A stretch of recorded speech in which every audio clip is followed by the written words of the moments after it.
Hello मेरे प्यारे दोस्तों, यह कहानी माई क्रूअल लव पार्ट 38 है। उम्मीद करती हूँ कि आपको मेरी कहानी पसंद आ रही होगी। चलिए हम इस कहानी में आगे बढ़ते हैं। हमने पिछले भाग में देखा कि चंदन मित्रा के साथ दिल्ली अपने घर पहुँचता है। उसके घर पर उनकी सगाई की तैयारियाँ चल रही थी। चंदन मित्रा वहाँ जैसे ही पहुँचते हैं, उन्हें देख अनुराग खुराना चंदन के पिता खुश हो जाते हैं। चंदन का घर बहुत आलीशान था। चारों ओर उसके बॉडीगार्ड्स तैनात थे। चंदन अपने डैड का पैर छूता है और मित्रा को भी छूने का इशारा करता है, तो वह बेमन उनका पैर छूती है। तो वह खुश होकर बोलते हैं, खुश रहो बेटा, बहुत अच्छा लग रहा है तुम्हें देखकर। सच में मेरे चंदन ने अपने लिए परी चुना है। मित्रा एक फीकी मुस्कान उन्हें देती है। फिर चंदन ने पूछा, श्रेया कहाँ है डैड? तभी आवाज़ आई, भाई आप आ गए, देखिए मैं यहाँ हूँ। वह जल्दी से आकर चंदन के गले लग जाती है। वह बोली, भाई I really miss you very much. कितने सालों बाद मैं आपको देख रही हूँ, आप तो मिलने भी नहीं आते हैं। तो चंदन बोला, जानता हूँ मैं भी तुम्हें बहुत मिस किया हूँ, पर क्या करूँ, तेरा भाई का काम ही कुछ ऐसा है। लेकिन अब तो कुछ दिन रुकूंगा, जितनी शिकायत है तेरी सारी शिकायतें दूर कर दूंगा। तभी श्रेया की नज़र मित्रा पर चली जाती है, तो वह उसे बहुत ही अजीब नज़रों से और गौर से देखती है। शायद श्रेया को उसकी सुंदरता से जलन हो रही थी। वह उसके चारों तरफ गोल गोल अपने चीन पर एक फिंगर रखते हुए घूमती है और सोच कर कहती है, आपकी चॉइस ठीक है भाई, बहुत सुंदर है, लेकिन मुझसे नहीं। तो चंदन उसका चिक खींचते हुए बोला, तुम्हारी तो तुलना ही नहीं है मेरी बहना। श्रेया मित्रा को अपना खुद का ही इंट्रोड्यूस कराती है। हाय, मैं श्रेया, आपकी वन एंड ओनली होने वाली ननद। आप तो इतना देर में समझ गई होंगी कि मैं अपने भाई के लिए क्या मायने रखती हूँ। खैर जो भी है, भाई ने आपको चुना है तो जरूर आप में कोई खास बात होगी, वरना मेरे भाई की लाइफ में कोई ऐरा गैरा मायने नहीं रखता। मैं अपने भाई की बहुत लाडली हूँ, इसलिए जितना ख्याल आप मेरे भाई की रखती हैं, उससे कम ख्याल आप मेरा मत रखिएगा, वरना मैं नाराज तो मेरा भाई भी नाराज। समझ गई? मित्रा को उसकी बातें बहुत बुरी लगती है, लेकिन वह कोई जवाब नहीं देती है। हाँ, हम समझ गए हैं, बस उसके मुंह से इतना ही निकलता है। श्रेया उससे कुछ ज़्यादा ही सुनना चाह रही थी। आई थिंक वो अपना मित्रा के मुख से अपना बड़ाई सुनना चाह रही थी, लेकिन उसने ऐसा कुछ भी नहीं कहा। तो वो अपने मन में सोचती है, बड़ा एटीट्यूड है इसमें, मालूम नहीं भाई ने इसे कहाँ से उठा कर लाए हैं। जो भी है, भाई की पसंद है तो अपनाना तो पड़ेगा ही। तभी अनुराग जी अपने किसी सर्वेंट को बुलाते हैं और मित्रा को उसके रूम में ले जाने के लिए कहते हैं। मित्रा अपनी नज़रें घुमाकर चारों तरफ देखती है। अंदर से भी बंगला काफ़ी खूबसूरत था। सर्वेंट उसे कमरे में ले जाकर कहती है, मैम यह आपका रूम है, यहाँ आपकी फैसिलिटी के हिसाब से सारी व्यवस्था है।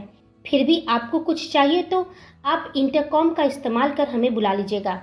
आप आराम कीजिए, हम चलते हैं। अनुराग जी चंदन से बोले, चलो मुझे तुमसे कुछ बात करनी है।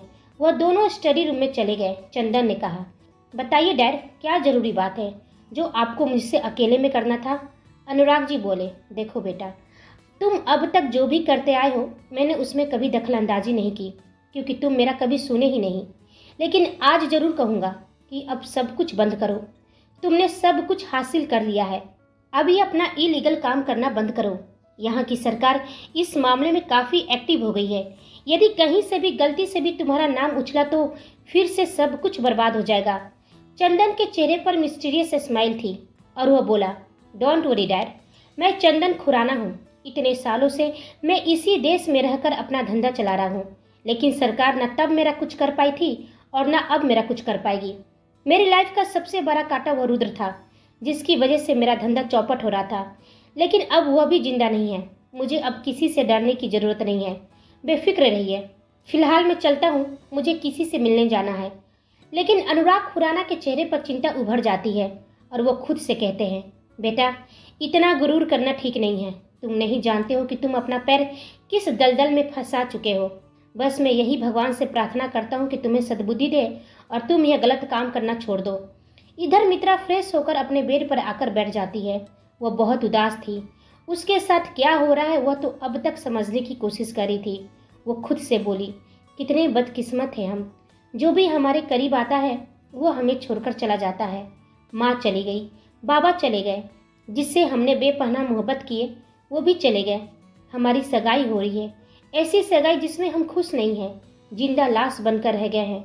हम तो उसी दिन मर गए थे जिस दिन चंदन को अपने मुंह से खुद को छूने की इजाज़त दी थी, खुद इस रिश्ते को मंजूरी दी थी। वो अपने बाबा को याद करने लगती है। बाबा क्यों चले गए हमें छोड़कर? ना आप जाते और ना आपके जाने के बाद इतना कुछ हमारे साथ होता। भगवान ने कैसी हमारी किस्मत लिखी है। जिससे प्यार किया उसके साथ हमने मुश्किल से 2 पल गुजारे होंगे, और जिसके साथ एक पल भी गुजारना मुश्किल हो रहा है उसके साथ पूरी जिंदगी गुजारने की सजा? नहीं, हम किस्मत के इस खेल को नहीं मानते। हमारा दम घुटता है, सोच कर ही हमें खुद से नफरत होने लगती है। जब वो हमारे करीब आता है, उसकी निगाहें जब हमें देखती है तो हमें खुद से घिन आती है। प्लीज़ आप हमारी विनती सुन लीजिए। आप हमारे रुद्र से कहिए कि वो जहाँ भी है जल्दी आ जाए। क्यों हमें इतना तड़पा रहे हैं? कहा था कि वो कभी हमारा हाथ नहीं छोड़ेंगे, कभी हमें अकेला नहीं छोड़ेंगे। प्लीज़ उनसे जाकर कहिए कि उनकी मित्रा उनकी याद में तड़प रही है। ऐसा ना हो कि उनके आने से पहले हमारी जान निकल जाए। कहते हुए मित्रा फुट फुट कर रोने लगती है। वहीं दूसरी ओर चंदन कैलाश से मिलने जेल जाता है। दोनों आमने सामने बैठे थे तो कैलाश ने कहा, कैसे हो तुम? आज मेरी याद कैसे आ गई? सुना है तुम उस लड़की मित्रा से सगाई कर रहे हो। रमन कहाँ है? चंदन उसकी सभी बातों को इग्नोर कर डायरेक्ट सवाल करता है। कैलाश कंफ्यूजन में उसे देख रहा होता है। मतलब तुम्हारा क्या है? रमन कहाँ होगा यह तुमको अच्छी तरह से मालूम होना चाहिए। मैं तो जेल में हूँ। मुझे कैसे मालूम? कैलाश को कुछ शक हुआ तो फिर पूछा, कहाँ है रमन? बताओ। 1 सप्ताह हो गया, वह मुझसे मिलने भी नहीं आया है। कैलाश बेचैन हो रहा था। इधर रुद्र के आदमी चंदन के आइलैंड पहुंच गए थे। साथ में ऋषि और रोहन भी थे। उसके आदमी चारों ओर फैल गए और चंदन के आदमियों को एक एक करके मारना शुरू किए। कुछ ही पल में पूरा विला खून से लथपथ हो गया और वह विला के अंदर जाने के लिए आगे बढ़े। ऋषि पहले वहां के सारे सीसीटीवी कैमरे को बंद करता है और विला के अंदर उसके सारे आदमी फैल जाते हैं। वहां के जो भी काम करने वाले थे वो सभी एक साइड में खड़े हो जाते हैं। किसी को कुछ समझ में नहीं आ रहा था कि अचानक से यहाँ पर हो क्या रहा है। कुछ ने चंदन से कांटेक्ट करने की कोशिश की, लेकिन रोहन और ऋषि उसे पकड़ लेते हैं और कहते हैं, जो जहाँ है चुपचाप खड़े रहो, वरना तुम सबको शूट करने में मुझे जरा भी देरी नहीं लगेगी। तो सभी डर के एक जगह बैठ जाते हैं। इधर जेल में कैलाश की बातें सुनकर चंदन खामोश हो जाता है और वो अपने मन में सोचता है, मुझे तो लगा था कि कैलाश को रमन के बारे में मालूम होगा, लेकिन यह तो मुझसे ही उल्टा सवाल कर रहा है। कैलाश उससे पूछता रहा, लेकिन चंदन उसे बिना कोई जवाब दिए वहां से निकल बाहर आ जाता है। कैलाश चिल्लाकर अपने बेटे के बारे में पूछता रहता है, लेकिन चंदन अनसुना करता रहा। बाहर निकल चंदन का चेहरा एक्सप्रेशनलेस था। वो खुद से बोला, अचानक रमन कहाँ गायब हो गया? कहीं बाप बेटा मुझे डबल क्रॉस तो नहीं कर रहे हैं? वह किसी को फोन करता और कहता है, ढूंढो, पूरी दिल्ली छान मारो, मुझे वो हर हाल में चाहिए, वरना तुम लोग वापस मत आना। वही कैलाश अपने बेटे के बारे में सोच सोच कर परेशान हो रहा था। मेरा बच्चा कहाँ होगा? इस चंदन का कोई भरोसा नहीं है, यह किसी का सगा नहीं है। कहीं इसने मेरे बेटे को? यह सोचते ही उसकी आंखों में आंसू भर आए और साथ में गुस्सा भी। यदि चंदन ने मेरे बेटे के साथ कुछ भी किया होगा तो इस बार मैं उसके गुनाहों की माफ़ी नहीं, सजा दूंगा। यह कहते हुए कैलाश का चेहरा गुस्से से लाल हो रहा था। इधर बेंगलोर में रुद्र अपने ऑफिस के केबिन में बैठा हुआ था। तभी उसका असिस्टेंट सैम ने कहा, सर, मिस्टर चंदन ने आपको अपने एंगेजमेंट पार्टी में इनवाइट किया है। उनकी ओर से लगातार फ़ोन आ रहे हैं। पहले भी वो आपसे मिलने की कई बार कोशिश कर चुके हैं, लेकिन आपने मिलने से इनकार कर दिया, तो मैं इस बार भी हाँ कह दो। अभी असिस्टेंट अपनी बात पूरा कर पाता, नील का आंसर सुन वो हैरान उसे देखने लगा, क्योंकि नील किसी की पार्टी में जाना तो दूर, किसी से मिलना भी पसंद नहीं करता था। सुना तुमने, हाँ कर दो, मैं उसकी एंगेजमेंट पार्टी में जा रहा हूँ। उसी वक्त उसे श्रेया का फ़ोन आता है तो वह अपनी उंगलियों के इशारे से सैम को वहाँ से जाने के लिए कहता है तो वह चला जाता है। रुद्र श्रेया का फ़ोन उठाता है तो उधर से वो चहकते हुए बोली, बेबी तुम आ रहे हो ना? मैं किसी को हमारे रिश्ते के बारे में कुछ भी नहीं बताया है, जैसा कि तुमने कहा था। बस इतना कहा है कि मैं किसी को डेट करी हूँ, तो भाई और डैड तुमसे मिलना चाहते हैं, तो बोलो ना, आओगे ना? बिल्कुल, तुम बुलाओ और मैं ना आऊँ, यह तो ना इंसाफी होगी। ऐसे भी तुमसे ज़्यादा बेसब्र तो मैं हूँ। तुम्हारे लिए मैं तड़प रहा हूँ कि कितनी जल्दी तुम्हें अपना बना लूँ। यह सुनकर श्रेया का चेहरा शर्म से लाल हो रहा था और वह बोली, अच्छा ऐसी बात होती तो तुम उस दिन मुझे इतना नहीं तड़पाते। तो रुद्र ने कहा, तरफ तो मैं भी रहा हूँ, लेकिन बस तुम्हें अपनी ही तरफ दिख रही है। एक लंबी गहरी सांस लेकर वो फिर पूछा, खैर यह सारी बातें छोड़ो, अपनी होने वाली भाभी के बारे में कुछ बताओ। तो श्रेया को थोड़ा अजीब लगा और वह पूछी, तुम उसके बारे में क्यों पूछ रहे हो? तो रुद्र ने कहा, come on baby, don't be jealous, मैं तो ऐसे ही पूछ रहा था। आखिर मैं भी बहुत जल्द उस घर का परमानेंट मेंबर बनने वाला हूँ, सभी के बारे में जानना मेरा राइट बनता है। तो श्रेया चिढ़ते हुए बोली, मैं क्यों जेलस करूंगी? मैं किसी से कम नहीं हूँ, ऐसे भी वो मुझे खास पसंद नहीं है। वो अलग बात है कि मेरी उससे बात नहीं हो पाई है। मालूम नहीं भाई ने उसमें क्या देख लिया जो उसके लिए पागल हो गए। ऐसी लड़कियां हैंडसम और अमीर लड़के देखती नहीं कि अपनी सुंदरता और चालाबाजी में उन्हें फंसा लेती है। उसकी बात सुन रुद्र का एक्सप्रेशन एकदम से डार्क हो गया था। उसका मन हो रहा था कि यदि श्रेया उसके सामने होती तो शायद वह उसकी गर्दन दबा दिया होता। वो खुद को कंट्रोल करने के लिए अपनी मुट्ठी कस लेता है। वो फिर बोली, तुम आओगे तो खुद ही देख लेना, अब मैं रखती हूँ। रुद्र अभी भी गुस्से से जल रहा था। अब ये गुस्सा किस लिए था वही जाने। श्रेया ने मित्रा की बुराई की थी या मित्रा के बारे में वो बुरा नहीं सुन सकता था। वह अपने गुस्से को शांत करने के लिए अपने पॉकेट से सिगरेट निकाल अपने होठों के बीच दबाया और केबिन में लगे बड़े से ग्लास विंडो के पास आ जाता है, जहां से पूरा बेंगलोर दिखाई दे रहा था। तभी कोई केबिन का डोर नॉक करता है तो वह बोला, कम इन। तो माया अंदर आती है। वह अंदर आते ही बोली, नील, तुम्हारे दिल्ली जाने का इंतजाम हो गया है, जैसा तुम चाहते थे, लेकिन हाँ, तुम्हें सब कुछ वहाँ संभल कर करना होगा। वहाँ मीडिया भी होगी, संभल के रहना। किसी को शक नहीं होना चाहिए कि तुम रुद्र हो। तुम्हारा सामना हमारी फैमिली से भी हो सकती है, मुश्किल होगा, लेकिन मुझे पूरा विश्वास है कि तुम सब संभाल लोगे। माया बोलते जा रही थी लेकिन रुद्र खामोश था। उसकी खामोशी देख वो पूछी, क्या बात है, तुम क्या सोच रहे हो? मित्रा, उसने बस इतना ही कहा था तो माया कुछ आगे पूछना ठीक नहीं समझी, लेकिन रुद्र बोला, तुम बस इतना ही समझो कि मैं उसका चेहरे का भाव देखना चाहता हूँ जब मैं उसके सामने आऊँगा। कैसे वो मुझे भूलकर आगे बढ़ गई। दिल और दिमाग दोनों मेरे खिलाफ है, ना चाहते हुए भी बस उसी के बारे में सोचता हूँ। तो माया बोली, अपने इमोशन पर कंट्रोल रखो, ऐसी कोई गलती मत करना। तुम्हें सब कुछ प्लान के अनुसार ही करना है, वरना हमारी सारी मेहनत फेल हो जाएगी। मत भूलो कि अभी तुम्हें चंदन से अपनी कंपनी, अपना बिजनेस सब वापस लेना है, और इसके लिए तुम अपना चेहरा किसी के सामने रिवील नहीं करोगे, यहाँ तक कि मित्रा के सामने भी नहीं। माया की बात सुनकर रुद्र अपनी आंखें बंद कर लेता है और गहरी सांस लेकर बोला, सॉरी माया, मालूम नहीं मुझे क्या हो जाता है जब मैं मित्रा के बारे में सोचता हूँ, लेकिन तुम चिंता मत करो, जब तक मैं अपने मकसद में कामयाब नहीं हो जाता मेरी पहचान दुनिया के सामने नहीं आएगी। आज मित्रा और चंदन की सगाई होने जा रही थी। पूरे घर को दुल्हन की तरह सजाया गया था। मित्रा आईने के सामने रेडी हो रही थी। वो खाली निगाहों से खुद का ही अक्ष आईने में देख रही थी। चेहरे पर ना ही कोई चमक थी और ना ही कोई खुशी। मेकअप आर्टिस्ट आ चुके थे। तभी एक ने कहा, मैम, आप सच में बहुत खूबसूरत हैं। आप तो बिना मेकअप किए ही इतनी खूबसूरत लग रही हैं। इसलिए आप ही बताइए कि आपको हल्का मेकअप चाहिए या हेवी मेकअप। लेकिन मित्रा उसका कोई जवाब नहीं देती है। वो खामोश थी। उसे इंटरेस्ट कहाँ था इस सगाई में। सगाई और शादी किसी लड़की के लिए बहुत खुशी का पल होता है, लेकिन मित्रा के लिए तो यह एक फांसी की सजा की जैसी थी। तभी दूसरी आर्टिस्ट ने कहा, मैम, आप अपना ड्रेस पहन लीजिए, उसके बाद हम आपका मेकअप कर देंगे। मित्रा ने डिजाइनर ड्रेस की तरफ देखा जो दिखने में बहुत खूबसूरत था, खासकर मित्रा के लिए ही डिजाइन किया गया था। लेकिन उस ड्रेस को देखकर उसे अंदर ही अंदर गुस्सा आ रहा था। वह बिल्कुल उस ड्रेस को पहनना नहीं चाह रही थी, लेकिन उसके पास कोई ऑप्शन कहाँ था। वो वॉशरूम में जाकर ड्रेस पहन करके आती है, जिसमें उसका कर्व जैसा शरीर खिल रहा था। वह बहुत ही सुंदर लग रही थी। इधर रुद्र दिल्ली पहुंचता है। किसी को वह मालूम नहीं हुआ कि वो पॉप स्टार नील है, क्योंकि एक तो वो अपने चेहरे पर गॉगल्स और मास्क लगाए हुआ था, दूसरा वो बहुत ही नॉर्मल और कैजुअल ड्रेस में था, और उसके साथ ना ही उसके बॉडीगार्ड थे, ना ही कोई उसका पर्सनल असिस्टेंट। वह बिल्कुल अकेला था। एक आम नागरिक की तरह वो एयरपोर्ट से बाहर निकलता है, इसलिए कोई उसे पहचान नहीं पाता है।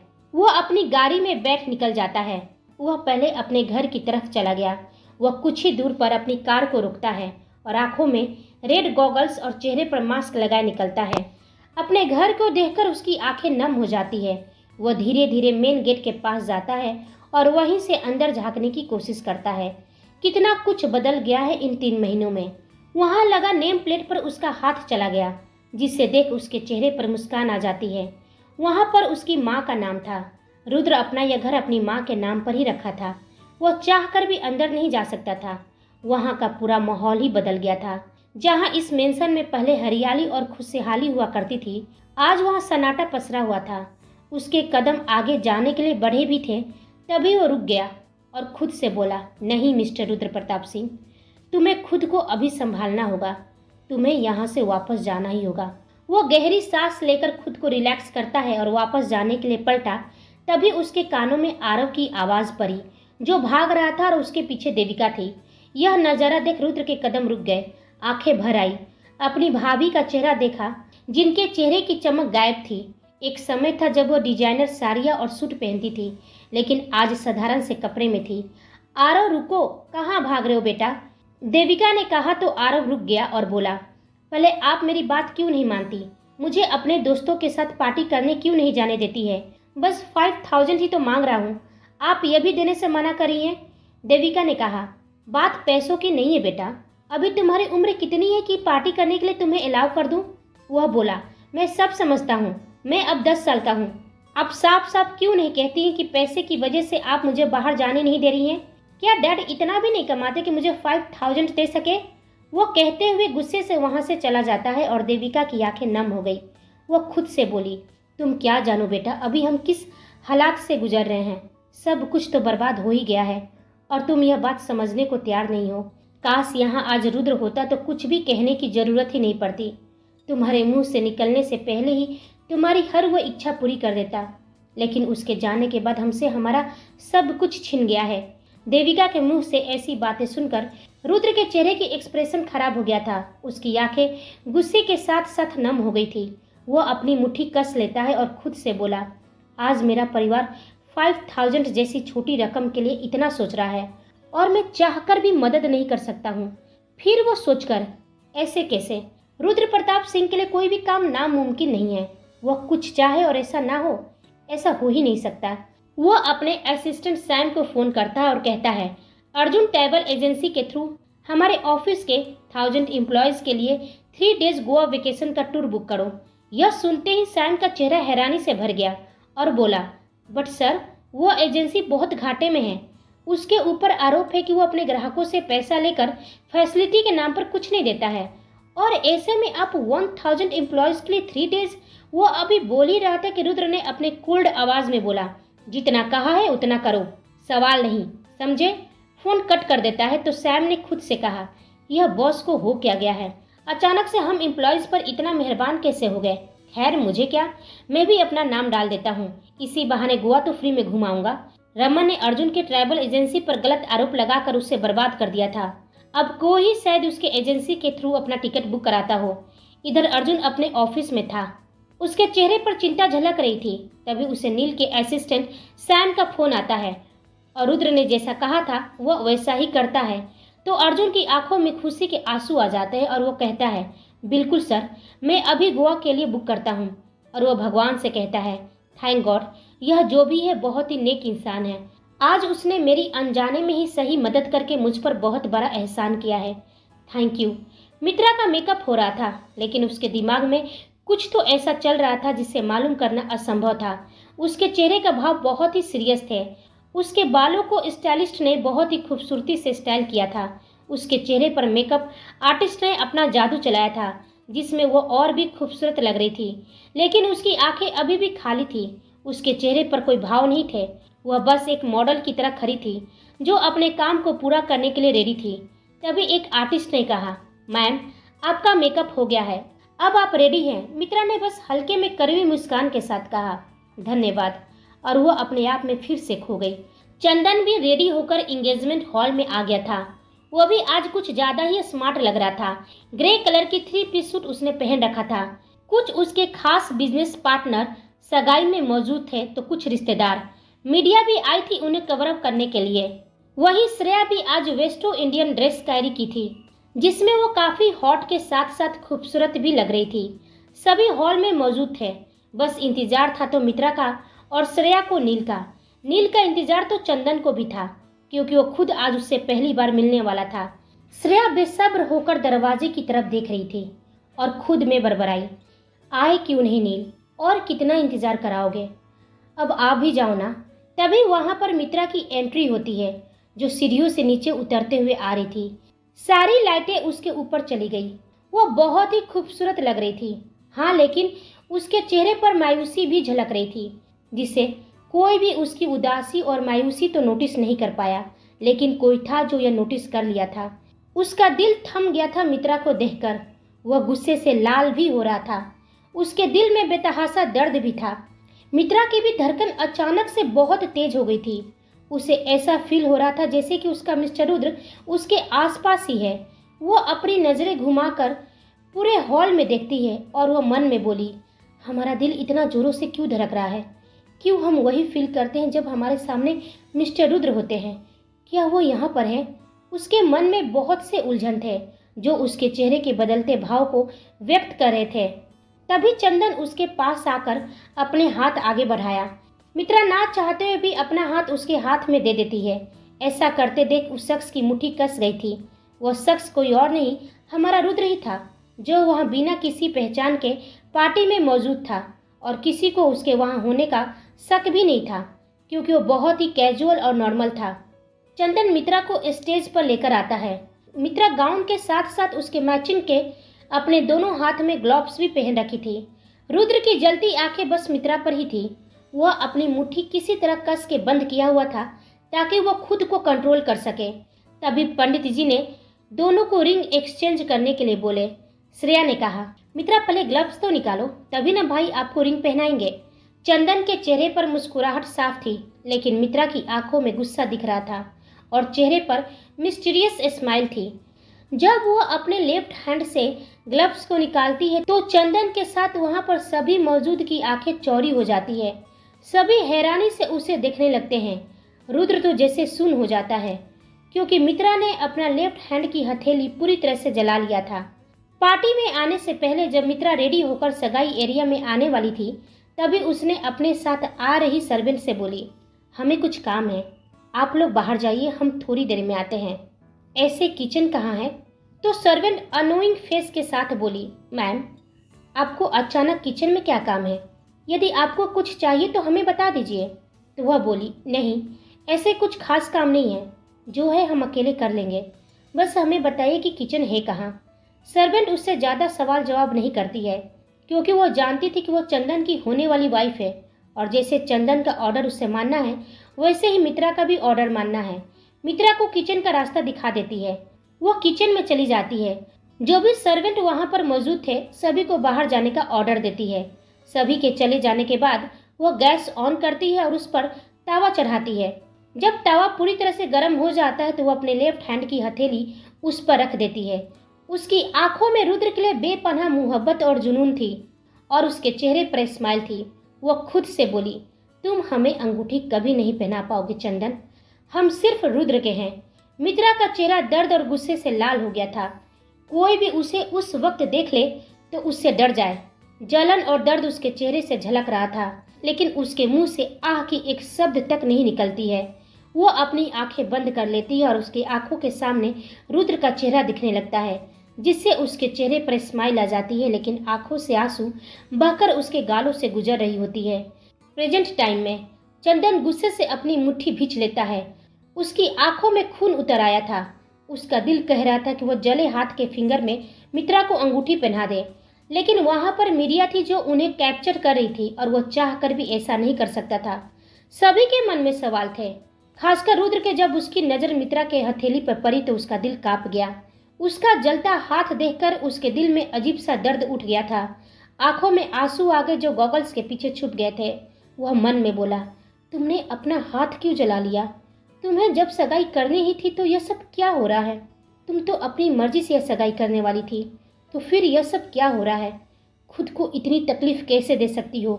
इतना तकलीफ होने के बाद भी तुम क्यों मुस्कुरा रही हो? यह सब हो क्या रहा है? क्या जो मैं सोच रहा था वो गलत था, या जो मैं देख रहा हूँ वो सही है? तभी पंडित जी ने फिर कहा, इनका हाथ तो पूरी तरह से जल गया है, आप राइट हैंड की फिंगर में अंगूठी पहना दीजिए। चंदन गुस्से से अपनी मुट्ठी कसा हुआ था। उसकी गहरी नजरें मित्रा को देख रही थी। ना चाहते हुए भी उसे राइट हैंड की फिंगर में अंगूठी पहनानी पड़ी और मित्रा ने भी उसे पहना दिया। वह बहुत खुश थी कि वह अपने प्लान में सक्सेस हो गई है।